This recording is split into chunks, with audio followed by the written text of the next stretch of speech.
Olá, finalmente chegou o grande dia, né, do encerramento do nosso curso fantástico. Eu digo fantástico não por nós, mas pelas pessoas, né, as pessoas que fizeram parte desse curso, que é um curso de construção coletiva, né? Então, é uma junção da disciplina da pós, né, de estudos, né, em tecnologia, ambiente e sustentabilidade, e o curso de extensão, fundamentos, né, em ciência, tecnologia e sociedade, habitat, agroecologia, economia solidária, saúde e saneamento. O objetivo, né, é justamente uma construção, né, fazer essa construção coletiva, né, sociotécnica, entre os saberes acadêmicos e saberes populares, né, os saberes técnicos, pessoas também que atuam na prática, e para que a gente possa criar o nosso curso de residência, né, multiprofissional CTS. Então, a gente espera até que vocês que fizeram parte desse começo nos ajudem aí pela frente, vai ser um processo difícil, árduo, mas que a gente acredita muito nessas assessorias multidisciplinares, né, nos territórios. Então, agora, a gente vai chamar o grupo os grupos, né, para apresentar os trabalhos finais, né, as contribuições na forma de caderno técnico. Também a gente variou, né, em vez de ser um artigo científico ou o curso de extensão não ter nada no final, né, a gente dessa vez pensou nesse caderno técnico ilustrado, né, que o objetivo realmente é disponibilizar depois e fazer parte do nosso curso, né. Então, nós vamos chamar agora o grupo 5, que é o grupo ligado à agroecologia, que é a adequação sociotécnica para a produção, né, da agroecologia e agrourbania, né? Então, vamos convidar a tutora, que no caso, a professora Flaviane Canavese, não pode estar presente, mas fez parte desse grupo, e a tutora doutoranda Natália Lemos vai apresentar a equipe. Então, vamos lá, Natália. Oi, boa noite. Deixa eu só compartilhar a tela aqui. Vocês estão vendo? Dá para ver a tela? Sim, Natália, pode Sim. continuar. Tá, peraí, deixa eu só... Acho que é Ctrl L, né? Colocar a tela cheia, né? Foi. Bom, então, como a Lisa disse, né, a gente integra o grupo 5 e a gente trabalhou esse tema da adequação sociotécnica para a questão da agroecologia e da agrourbania. Bom, no nosso grupo está o Valmor, que todo mundo conhece, né, nosso grande mestre aí da tecnologia, a Camila, a Luíse, a Nayane, a Letícia, o Acácio, o Antônio, a Thaís e a Sol. Bom, nesse sentido só para fazer uma introdução aqui, né, do que a gente relacionou com os fundamentos de ciência, tecnologia e sociedade, a gente traz um pouco dessa reflexão da agroecologia e da agrourbania a partir de uma visão da ciência, tentando trazer um avanço, né, desses conceitos, não simplesmente por uma visão convencional do que se entende como agroecologia, e também do que se entende como agrourbania, a partir do que seria agricultura urbana, né, que já deixou de ser uma coisa tão novidade, mas já tem aí avançado muito na questão da implementação nas cidades.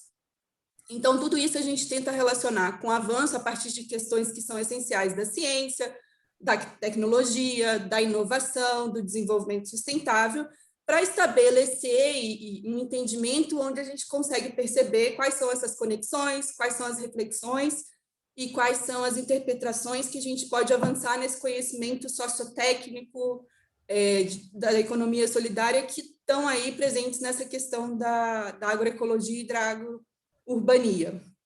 Então, a gente trouxe essa questão dos fundamentos muito baseados nessa questão do sujeito sociotécnico, como que esses sujeitos sociotécnicos se tornam atores do processo e consegue trazer não só uma visão que é muito da prática, mas questionar um pouco dessa teoria e avançar na prática para se propor novos entendimentos, novas conexões que se avança com a teoria, saindo do convencional e partindo por essas visões mais transdisciplinares que vão avançar nesses sistemas de transição do que seria essa agroecologia. Então, aqui, na verdade, eu vou passar mais rapidamente, que são esses preceitos, o que a gente entende como agroecologia, né? Entendendo muito que essa agroecologia ela é uma relação que vai muito com os ciclos ecológicos, com a questão dos recursos, não simplesmente pelo modo de produção, mas entender que a agroecologia tem vários modos de se produzir os alimentos, né? Não simplesmente uma visão de que a agroecologia é só a produção de alimentos orgânicos, e que alimento orgânico ele não é aquele que tem insumo, pode ser que alimento orgânico ele tenha algum insumo, mas ele não seja um insumo tóxico. Então, entender o que são esses modelos de sistemas de produção agroecológicos, para trazer também o que esses estudos de casos que a gente vai apresentar aqui tem a ver com agroecologia. Então, passando rapidamente, um dos casos que a gente estudou é em Natal, ele trabalha um pouco dessa visão da produção de alimentos, né, das pessoas que produzem, e que ele faz essa rede do produtor com o consumidor. Então, são pessoas, atores sociotécnicos, que vêm de uma história familiar onde os pais eram agricultores e eles continuaram esse caminho de vida, né, de continuar produzindo alimentos, mas que ao longo do tempo eles se questionaram o modelo que eles produziam, muito baseado nos sistemas convencionais. E aí eles começaram a fazer essa transição para os sistemas agroecológicos. Então, isso fica localizado na comunidade de Gramorezinho, que é o caso que a Camila trouxe para a gente, e aí eles vão fazendo essa transição do modelo convencional para os modelos agroecológicos, com todo um apoio técnico das instituições de governo. Então, tem muita questão da Emater, as instituições locais e regionais que dão esse suporte técnico, né? E aí eles vão fazendo essa mudança. Então, no final, eles vão perceber que eles têm outras maneiras de produzir, com muitas economias de recurso, e toda essa produção, ela se torna fonte de renda para as famílias que produzem. Então, eles têm uma renda e eles conseguem tirar renda dessa produção de alimentos. Por quê? Porque eles trazem esses alimentos e eles vão vender numa feira da cidade, muito próxima à faixa litorânea, né? E na questão da soberania alimentar e da segurança alimentar, esse caso é muito interessante porque ele vai trazer justamente esse encurtamento do circuito, ou seja, eu tenho o produtor produzindo e ele sai diretamente do local que é produzido e vai para a feira, não tem um atravessador nesse processo. Então, isso faz com que os produtores tenham mais fonte de renda e isso chega no consumidor final. Então, eu tenho uma qualidade alimentar muito maior. E tudo isso baseado em sistemas agroecológicos, não necessariamente os alimentos orgânicos. Um outro caso que a gente traz aqui é a questão da Serrinha do Paranoá, que fica em Brasília, na região do Lago Norte. É uma área de uma grande sensibilidade ambiental, desde questões de fauna e flora, mas principalmente pela questão da água, onde essa água ela é utilizada para fazer recarga hídrica no lago, na microbacia do Lago Paranoá, e também porque esse lago hoje ele é um dos mananciais de abastecimento da população do DF. E essa área é responsável por um grande volume de recarga para esse lago, para esse manancial. E ela vem sofrendo muita pressão da expansão urbana. E aí, diante dessa pressão, a comunidade da Serrinha se organizou e eles criaram o projeto Águas, que é junto com o Instituto Oca do Sol, e esse projeto eles desenvolveram uma metodologia própria para que as pessoas da comunidade pudessem mapear essas nascentes que existem ali naquela região. Então, aqui nessa foto é só uma vista da península do Lago Norte para a região. Bem aqui em cima está a torre digital de TV, né? Então, tudo isso aqui é considerado a Serrinha. É uma área muito bonita, tem muita cachoeira, tem muitas atividades de turismo ecológico, principalmente. E aí, então, esse projeto Águas, ele veio para fazer esse levantamento das nascentes. E esse levantamento foi todo feito pela comunidade, georreferenciado, com todos os dados, assim, de levantamentos que são significativos para as questões de mapeamento e de como que esse mapeamento pode contribuir com a própria análise, né, dessa expansão urbana. Então, cadê o mapa? Acho que está... Enfim, não está aparecendo o mapa aqui. Mas, e aí, a partir do que foi feito com esse projeto Águas, que eles mapearam 110 nascentes existentes na região, o governo do DF, junto com instituições internacionais de apoio a iniciativas sociotécnicas, iniciativas da sociedade civil, eles criaram um projeto GEF, que é um projeto para fazer a implementação de sistemas agroflorestais em áreas onde tem nascentes, onde tem relevância hídrica. E aí, com esse projeto, o que a gente achou interessante é que, se você pegar esse levantamento que a comunidade fez das nascentes e dialogar com esse projeto do GEF, a gente tem sistemas agroflorestais que vão fazer o reprotamento da água, ou seja, nascentes que foram perdidas ou corpos hídricos que estão comprometidos, eles podem aflorar de novo e reverter esse quadro de recarga hídrica, favorecendo todo o abastecimento da população e o abastecimento hídrico, né, numa questão mais socioambiental da região. Um outro caso que a gente trouxe é um estudo que as meninas fizeram na Universidade de Brasília, no campus de Planaltina. Eles fizeram um levantamento de algumas áreas onde poderia ter essa implementação da agrourbania, ou seja, a implementação de agricultura urbana dentro do contexto de Planaltina. E aí, nesses estudos, eles escolheram o Centro Educacional, o Centro de Ensino Fundamental Nossa Senhora de Fátima, que fica muito próximo à região do parque, e eles perceberam que lá tinha um potencial muito grande para implementar uma horta urbana, mas de caráter escolar. E foi isso que eles fizeram. Então, aqui, só para mostrar para vocês, o antes e depois, esse era aí, o espaço, né, de grama que tinha na escola, e aí a modificação que foi fazendo ao longo do tempo.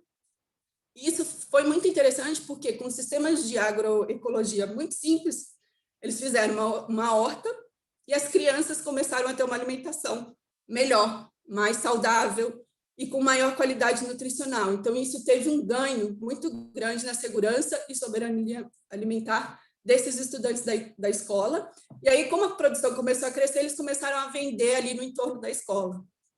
Então, mais uma vez, isso mostra como a agroecologia ela é uma potência, né, nesses sistemas alimentares urbanos, quando a gente tem algum sistema de horta ou alguma questão que traz essa produção do alimento para próximo da cidade. E, por final, a gente tem o caso do Acácio, lá no assentamento Pequeno Ilha, em Planaltina também, que o Acácio, ele é um grande conhecedor aí dessas tecnologias agroecológicas, ele já trabalha com isso, ele já implementa isso há muito tempo, né, muito mais por uma iniciativa própria dele. Então, ele trouxe aqui para a gente como que essas técnicas e táticas da agroecologia têm garantido a sobrevivência dele, principalmente nos períodos onde a gente tem escassez hídrica, e como que essa escassez hídrica influencia na questão da produção do alimento. Então, por exemplo, aqui nessa foto, ele mostra como que ele faz a captação da água pluvial a partir do telhado para usar essa água para abastecer suas hortas. Aqui ele fala como que ele, através da agroecologia, eles podem ser substituídas. Então, quando não é época de produzir uma determinada hortaliça, eu tenho uma outra que substitui. E aqui é a chaia, por exemplo, se a gente vê uma árvore quase, né? E ela substitui a couve, quando uma não está produzindo, quando uma não está no seu ciclo de produção. Aqui são só fotos dos sistemas agroflorestais que ele implementa lá no Pequeno Ilha. E aqui é um tanque para produção de peixes, que eles também produzem tilápias lá para melhorar essa qualidade nutricional da alimentação deles. E a grande conclusão que a gente chegou foi que, a partir desses casos, né, a gente percebe muito que a agroecologia ela se configura como um caminho para a gente incorporar toda essa prática, né, do manejo dos recursos naturais, junto com esses elementos sociotécnicos e socioeconômicos da economia solidária, e que, apesar de que a gente tem aí um caminho de ruptura entre o que seriam essa definição de conceitos muito baseados no entendimento da ciência convencional, mas que a gente precisa romper com isso, e que isso só vai ser alcançado se a gente tiver uma perspectiva do pesquisador junto com o sujeito que sabe, ou seja, aquele sujeito que sabe da prática, para que a gente rompa essa barreira do conceito, questione esse conceito e avance esse conceito. Então, é isso. Vou parar aqui de Muito bom! compartilhar. Nossa, que experiências fantásticas, né? Muito legal. Né? Parabéns, Natália. Boa apresentação. A Cássia. Parece aí, a Cássia. Cadê o grupo? Acho que eu Pode falei aparecer. muito rápido, mas enfim. Sol. Muito bom, essa síntese geral. Muita coisa, não dá para entrar no detalhe que a gente queria. Exatamente, muito bom. Depois muito a bom. gente faz uma... Mas deu para Depois passar a o gente faz recado. uma bem detalhada, quando tiver finalizado, né? Porque todos vocês ainda vão finalizar, né? Os cadernos. Então, por exemplo, esse começo, discutir mais, né? Os fundamentos, né? Eu acho que é importante, a questão política que está por trás da agroecologia, né? Enfim, então, todos os cadernos ainda vão fazer esses pequenos ajustes, né? Para poder... E aí a gente pode fazer uma live. Uma apresentação. Uma publicação também, né? De cada um. A Flaviane, a professora Flaviane, como você falou, Liz, ela não pôde estar presente, mas ela já deu uma olhada, ela vai fazer uma revisão, e ela falou justamente isso, para a gente dar uma complementada nesses fundamentos, que a descrição dos casos está bem interessante. É isso, é o que deu tempo, que dá tempo para fazer, e agora é só arrematar, né, na medida do possível, mas, assim, são casos que são muito emblemáticos. Então, assim, olha, caso da reforma agrária, né, assim, então, a agroecologia relacionada à reforma agrária, caso da agroecologia relacionada à defesa das águas, né, a casa da agroecologia para a questão urbana, né, da agrourbania. Então, assim, está muito bem representado, né, isso que é importante. Então, tá, gente. Vamos chamar, então, o próximo grupo, né, que é o grupo 6, que vai tratar da visão ecossistêmica da saúde, saneamento e governança. Então, eu vou chamar aqui, não sei se a professora está presente, Aldira Domingues. Estou sim, estou presente. Oba! Estou acompanhando aqui. Eu vi que você acompanhou tudo o tempo todo, mas eu não sabia se hoje o horário dava para você, querida. Então, com você e Diogo Sakai, que é o doutorando nosso aqui, né? Enfim, vocês apresentem aí. Muito obrigada. Então, eu abri um espaço nas minhas férias para estar aqui nesse momento tão especial. E aí, agradecer a todos os membros do grupo, uma força-tarefa fantástica. E, assim, o Diogo está de parabéns pela sua capacidade de liderança, fantástica. Assim, gostaria de destacar também a Alba, incansável na busca por informações. E é isso, eu vou passar para o Diogo para ele fazer as apresentações e qualquer necessidade eu estou aqui, tá bom? Obrigada. Boa noite a todos, todas, todes. Então, vou apresentar o caderno 6. Só um minutinho que eu vou abrir ele aqui para nós.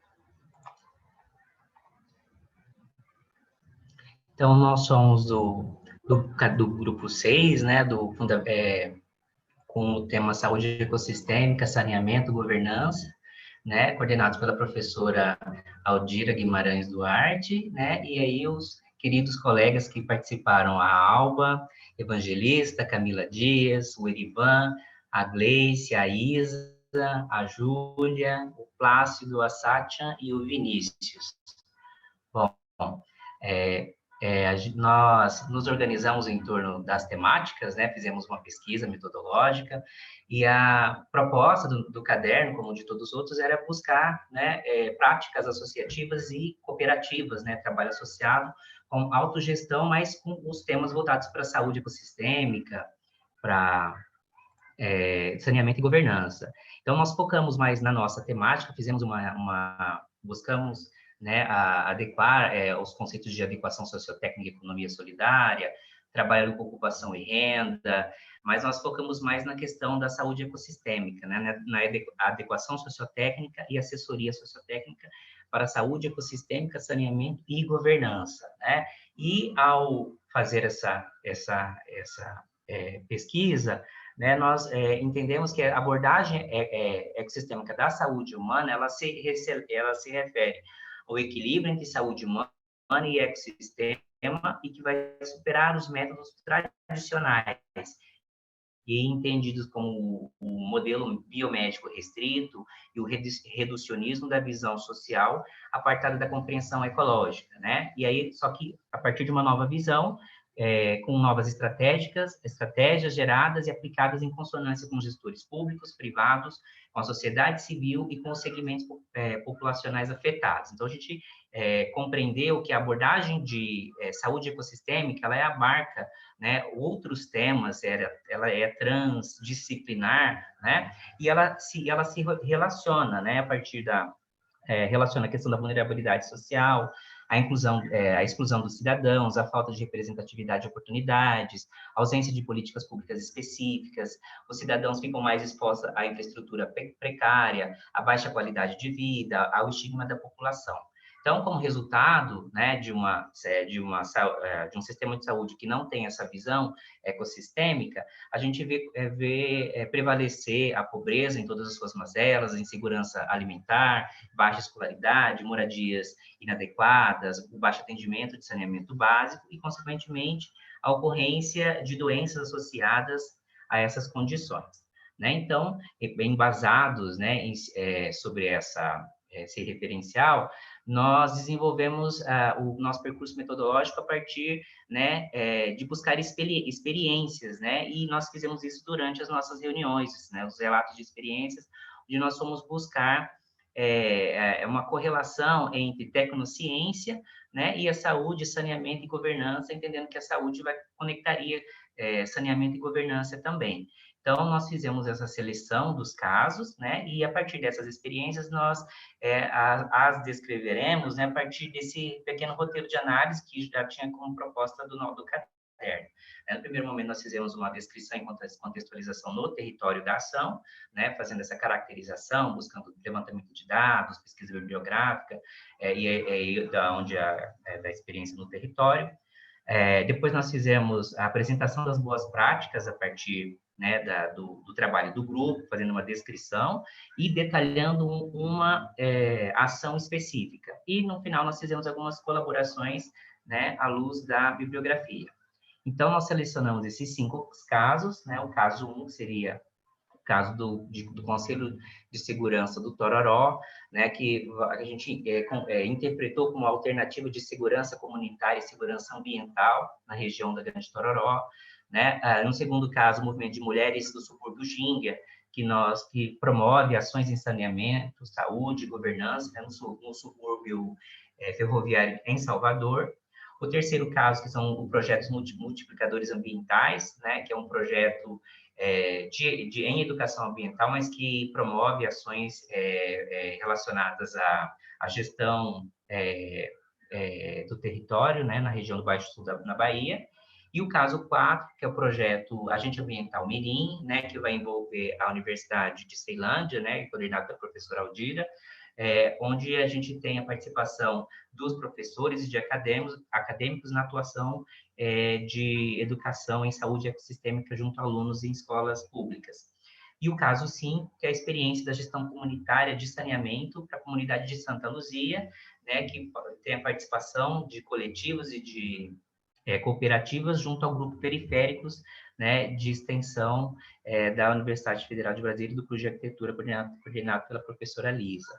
Né? Então, aqui nós temos o primeiro caso, né, o Conselho Comunitário de Segurança do Tororó, né, ele é um grupo de uma associação, um grupo civil, né, de moradores da grande região do Tororó, e eles tiveram a oportunidade de se organizar em torno dos conflitos de segurança, né, como alternativa participativa de governança e segurança civil e ambiental, né? Então, dada ao grande movimento de ocupação dessa região no DF, o grupo se organizou e eles vêm desenvolvendo uma série de ações, né, para conter o avanço da ocupação desse território. E aí, a experiência que nós destacamos foi a de construção do regimento interno do Parque Ecológico Tororó, que não existia. Então, o grupo se reuniu e desenvolveu uma série de questionários, né, com a população do entorno, e a partir desse questionário desenvolveu o regimento interno do Parque Ecológico. O segundo caso foi o movimento Mulheres do Subúrbio Ginga em Salvador, né, que nós temos a apresentação dos grupos, né, com a Camila. É uma organização da sociedade civil que foi criada em 2010 e ela tem esse objetivo de combater machismo, racismo e enfrentar a violência contra as mulheres negras na região do subúrbio ferroviário de Salvador. Então, eles desenvolvem uma série de projetos, né, em torno dessa temática, né, e nós escolhemos aí a oficina, o projeto Previna-se na Chapa Não, que é uma alternativa em serviço de saúde ecossistêmica, saneamento e governança, onde foi realizado junto a um centro de saúde, né, e com alunos de uma escola, né, educação ambiental, né, oficinas de educação ambiental, com vários resultados também muito interessantes.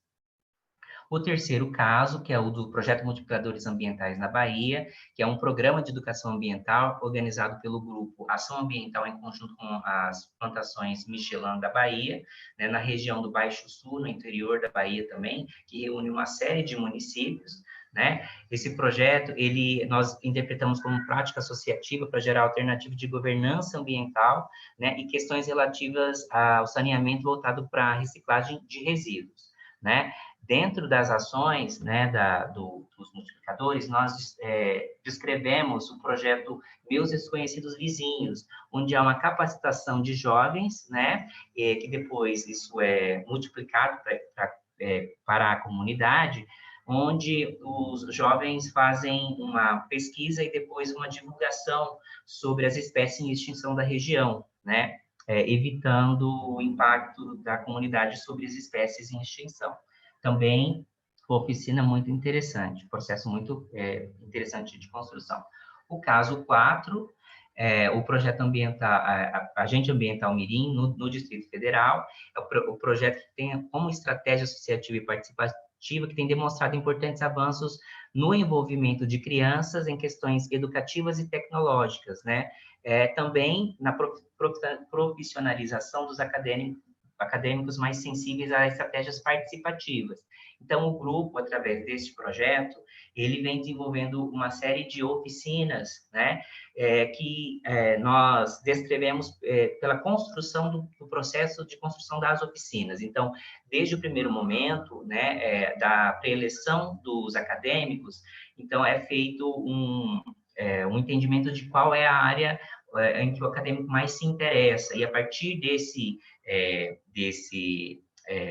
tema, são desenvolvidas oficinas, né, junto a escolas de educação infantil, né, com um enfoque em saúde pública. E aí nós fizemos, né, essa leitura dessas oficinas, que vão trabalhar desde a questão do uso racional da água, do desmatamento e resíduos sólidos, como também com questões relacionadas à saúde, né, como a oficina sobre a dengue, né, da confecção das mosquitoeiras. E o caso 5, né, que é a gestão local para saneamento na comunidade de Santa Luzia, com a participação do grupo Periféricos, que é uma experiência, né, do grupo de pesquisa e extensão da Faculdade de Arquitetura e Urbanismo, né, da Universidade de Brasília, que dentro de uma metodologia de pesquisa-ação, desenvolve uma série de estudos, né, na região de Santa Luzia, né, e aí nós destacamos dentro dos trabalhos do grupo os cadernos técnicos, né, 1, 2 e 3, Território Cívico, Saneamento Ecológico, Educação Ambiental, Economia Solidária e Governança Territorial, e também o artigo Santa Luzia Sensível à Água, do Gabriel Perucci, o outro trabalho do Guilherme Neri, né, onde se desenvolveu um mapeamento de risco de contaminação da microbacia na região de Santa Luzia, né, e o Guilherme desenvolveu o contexto sanitário de Santa Luzia, né, são cadernos que se tornam depois um apoio técnico para a comunidade, que já apresenta um ativismo através do coletivo das Mulheres Poderosas e do coletivo dos catadores de lixo, né? Então, isso acaba se tornando material de apoio, né, às ações dentro da própria comunidade. Então, foram essas as nossas o nosso levantamento, né? E nós entendemos que a questão da saúde pública, ela toca em todas as outras temáticas, né? Desde o saneamento, desde a própria questão da governança, e essas oficinas, essas ações em separado, se elas conseguirem, né, estabelecer uma maior autonomia da comunidade e parcerias com outras áreas de conhecimento, como saúde e arquitetura, ou saúde, arquitetura e engenharia civil, serviço social, né, mais alcance as ações vão ganhando. Então, era isso, gente. Se os colegas quiserem complementar também, fiquem à vontade.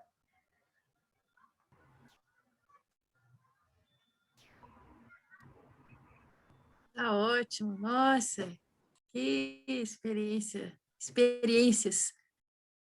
fantásticas, né? Muito boas, assim, deu muito bem essa noção da visão ecossistêmica da saúde, né? Da questão também em relação ao saneamento, à governança, então, assim, ficou muito boa, gente, parabéns a todos os grupos, né? Não foi fácil, né? Enfim, o professor Persílio vai ter um compromisso, ele pediu para falar um pouquinho antes. Persílio, eu acho que o grupo 1 e 2 vão ter que falar primeiro, porque eles estão sem internet, então só deixar o professor Persílio dar uma palavrinha e falar o que foi a construção desse bonecão, finalmente, né, Persílio? A gente agradece muito. Obrigado, professora Lisa. Peço desculpas, né? Eu pouco acompanhei a live de hoje e de outros dias, mas é que situação, fechamento de semestre e também as atividades no CEAM e do projeto Vida e Água. Ontem nós inauguramos mais uma casa, Vida e Água, e tivemos uma live. Então, realmente, está complicada a minha situação e eu peço desculpas. Mas eu posso ficar um tempo com vocês. Eu tenho uma live agora às 19h30 e posso falar depois, quando o meu grupo for falar, se não for demorar muito. O que você acha, Lisa? Porque, assim, cada um tem um problema aqui, né? No caso, o grupo 1 e 2, o grupo 2, a Ana Luísa está sem internet em casa, ela está usando o celular e está com medo de acabar a bateria. Enfim, de acabar, né? Então, ela pediu para apresentar agora, então, por isso que eu tenho que fazer esses ajustes, né? Mas tudo bem, eu acho que o mais importante foi essa construção coletiva, as Você trocas, quer que eu fale né? agora? Pode falar, depois eles entram depois, pode falar. Bom, eu queria agradecer a oportunidade de ter, com toda a dificuldade que a gente tem, né, professora Lisa, de realizar atividades extracurriculares, né, num momento como esse, de restrições das condições de trabalho na universidade, e num clima muito difícil de saúde, até psicológica, né, de todos os trabalhadores, né? E com tudo isso, eu queria agradecer muito essa capacidade na sua liderança, mas nós sabemos que tem uma equipe aí por trás, além de você, né? O professor Néder, o professor Dagnino, que esteve aqui, contribuiu, né? E principalmente toda essa rede, né, de interessados e que se engajaram nessa primeira turma, né, dessa iniciativa de abrir caminho para a residência, numa proposta bastante inovadora. Então, queria agradecer muito essa oportunidade. Eu sei que eu poderia ter dado mais do que eu dei, mas nessa experiência piloto, eu acho que eu cresci e estreitamos muito a relação entre, não só nós que já vínhamos numa parceria, eu e você, né, Lisa, com os projetos que você coordena na área de extensão e eu também, mas em relação a essa residência, é a oportunidade que a gente teve, né? E agradecer muito os que fizeram, de fato, o conteúdo desse bonecão que a gente está chamando, né? Que vai virar aí que vão virar os cadernos técnicos, né? Tô muito ansioso para ler os outros cadernos, mas esse caderno 3 eu acho que traz uma inovação que vale a pena vocês conferirem, que mostra o potencial de articulação em rede na luta por direitos, que é a essência da proposta desse caderno 3, e com o uso das novas tecnologias, né? Dentro dessa linguagem da tecnologia social. Eu acho que houve um crescimento e um registro que, para quem vai ler, vai entender que nós estamos realmente inovando com essa iniciativa e que tem um potencial enorme a ser aprimorado com a instalação definitiva dessa pós-graduação em residência, e esperamos que, oxalá, seja sediada no CEAM, né? Que é o Centro de Ensino de Estudos Avançados Multidisciplinares, que congrega todos nós, pesquisadores, que queremos sair das caixinhas, né, disciplinares da universidade. E você, Lisa, é uma professora exemplar nesse sentido e uma guerreira que é uma referência para nós.